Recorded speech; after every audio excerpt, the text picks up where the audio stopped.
Ladies and gentlemen, I want to talk to you about unhealthy relationships. Now, what is an unhealthy relationship? I think you're very clear about what an unhealthy body or a diseased body is. An unhealthy body or diseased body or body that's not functioning well gives off several symptoms. Sometimes you may have fever, sometimes you may have a cold, sometimes you may have a headache, an upset tummy. Sometimes you're just not feeling well, you are down in the dumps, you have aches and pains. Your body is disease or dis-ease. Believe it or not, relationships in and of themselves are like living organisms, and they can become very unhealthy. We probably don't use the term unhealthy, but in this context, I want to expand and explore what is a diseased relationship or an unhealthy relationship is. You might even be surprised that you're experiencing one right now. Now that you've gotten an analogy of what a disease, unhealthy relationship is, what are some of the symptoms? What are some of the signs of an unhealthy, disease, dysfunctional relationship might be? First of all, you lose connection. You have an obvious disconnect. You can feel it in your soul.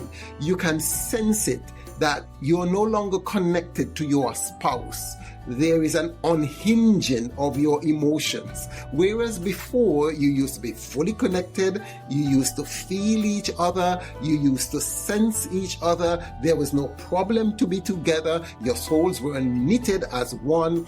Now you can feel the iciness in the atmosphere. Not only can you feel this, there are other symptoms. You no longer look at each other in a loving way. And sometimes you no longer look at each other at all.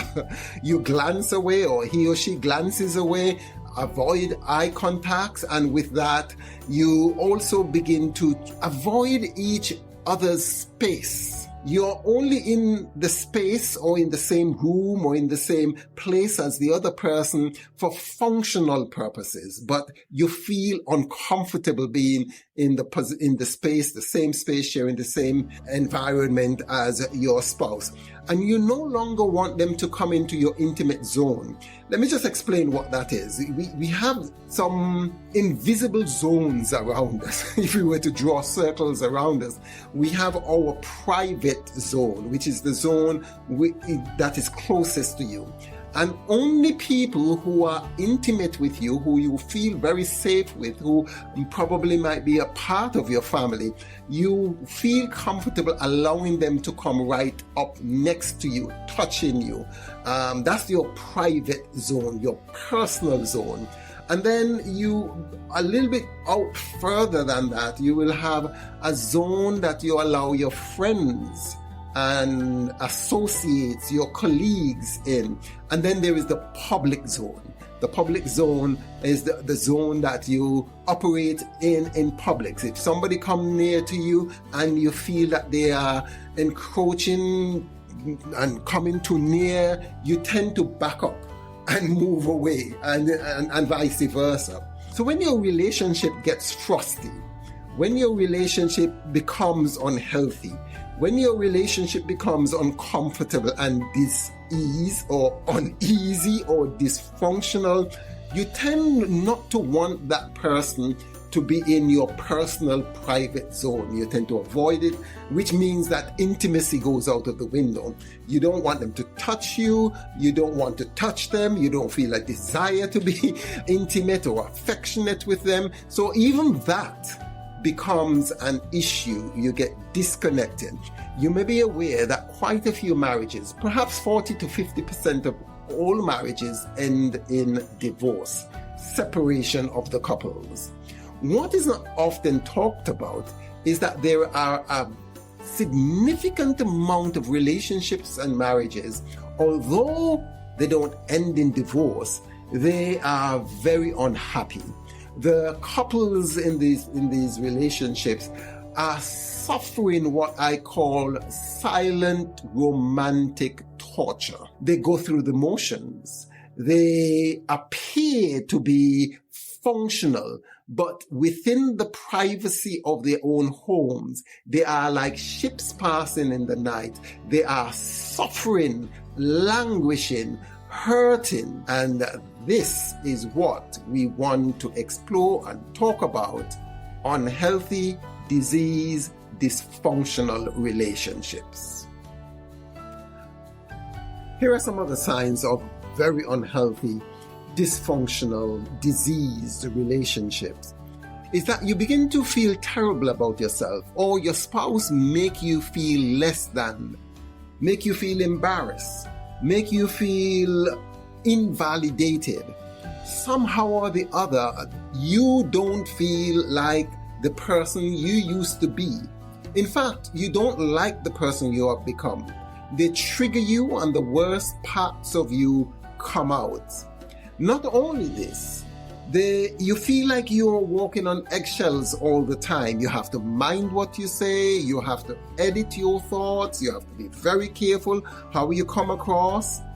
And you begin to think that you would much prefer not to be around this person. And maybe thoughts of your exes come into your mind, thoughts of the D word, the divorce word, thoughts of perhaps being with another person begin to, you begin to ideate around these concepts that you never thought that you would have in your wildest dream. In fact, one person told me that they didn't mind if their husband died. If somebody were to knock on their door and tell them that he's been in an accident and that he has died, she wouldn't shed a tear. In fact, she would be quite happy about it because it makes a very good exit strategy. Many people won't kill their spouse, but they don't mind them dying, unfortunately. Other ideas around an unhealthy relationship is that you find it difficult to have a conversation with the person, and sometimes you would rather not. You no longer seek their comfort, and even when you do, when you try to explain something that is going on, they either misread you or misinterpret you, or they say something that is just wrong. You feel alone in the relationship, and sometimes you feel as if you are carrying the relationship, that you are the one who is carrying the bulk of the relationship. Now, if you are suffering from any of these, if you have a permanent situation where you're living in a home where the shadows are never lifted, then you have a very serious problem on your hand.